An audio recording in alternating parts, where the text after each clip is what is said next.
The cannon head swiveled, groaning as its gaping mouth lowered itself to Million's face. The gnarled ropes dug into the underside of his ribs as he shifted on the mast, his husk sandals sliding over the damp deck.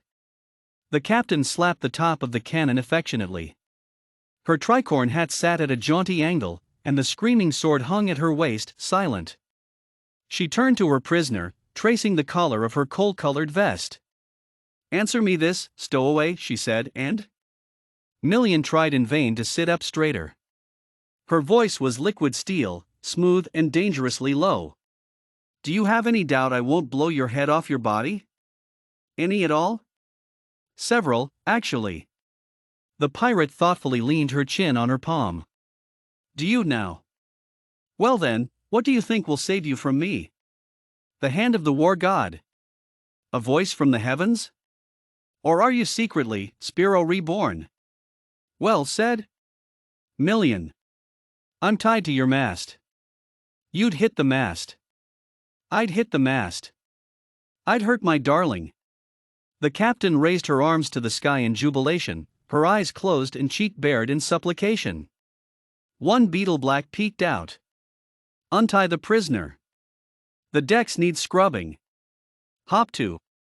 The crew gave Million various scowls. A one-eyed woman squeezed a fish so hard its head burst. A bare-faced man with a body like a wooden barrel met him stare for stare.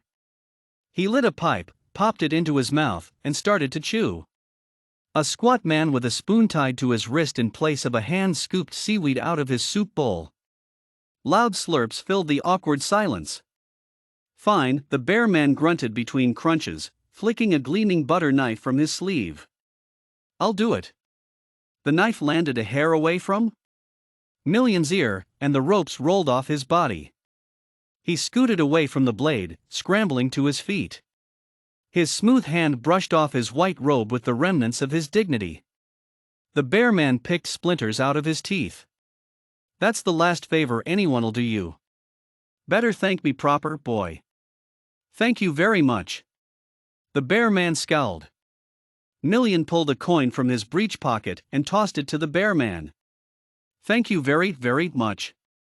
The coin went high, and the bear man snatched it out of the air. He lifted it to catch the sun. Satisfied, he breathed on its surface and rubbed it hard against his sleeve. "Smart lad." "What you do?" Million's eyebrows furrowed. "Sorry? What you do?" I was an altar boy." "If that's what you're asking." "Altar boy?" The man began to shake. His body shifted and rolled as he roared with laughter.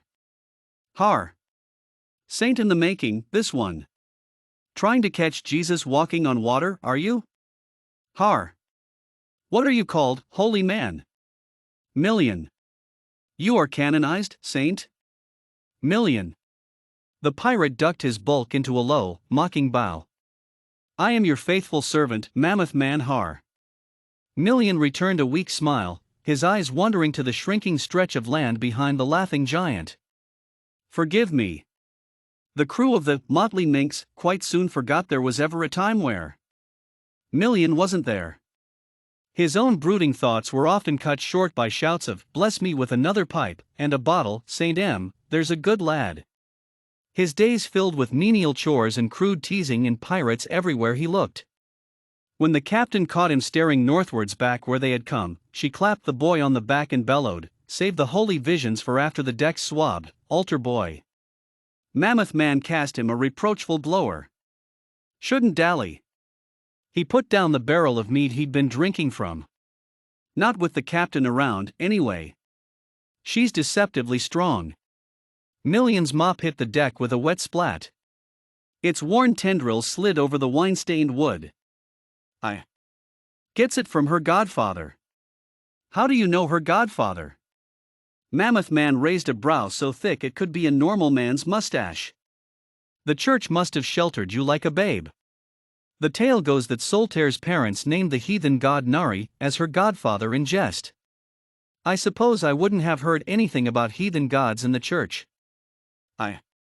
So that's the secret? Her parents had a strange sense of humor? Well, there was that. Mammoth Man glanced past him, nodding at the captain. Turns out Nari didn't take it as a joke. Million laid awake that night, his arms splayed across his face. Even the minx's gentle rocking couldn't lull him to sleep. He squeezed the silver crucifix tied around his neck. Its corners dug into his smooth palm. It must be tonight. I fetched everyone enough drinks to kill a whale. There's no better time. Ow. He sat up, hissing and grasping his hand. Beads of blood swelled where the cross had cut him. He curled his fingers into his hair, sucking the cuts. What am I doing? Why did I waste so much time? Now. It has to be now. The blanket fell away, crumpling over itself as he stepped over it. The door made no sound. Moonlight slashed across the darkened room. Then it was gone. Million walked into the captain's cabin to find her fully dressed and sitting at her desk, hands folded on her knee. She bared her teeth into a saw-blade smile. Took you long enough. You knew? It was unlocked, wasn't it? You knew and you let me? Million scowled. You hit me. You made me swab the deck until dawn broke. Fun and games. I wanted to see how long you'd last. Soltaire gallantly waved her arm at the chair before her. Sit. I think I'll stand. Thank you, though. She drew her pistol, bussing it with a corner of her sleeve. Sit. He sat. So. My time has come. The pirate leaned forward. Her smile widened. I really appreciate you coming to fetch me yourself, Godfather.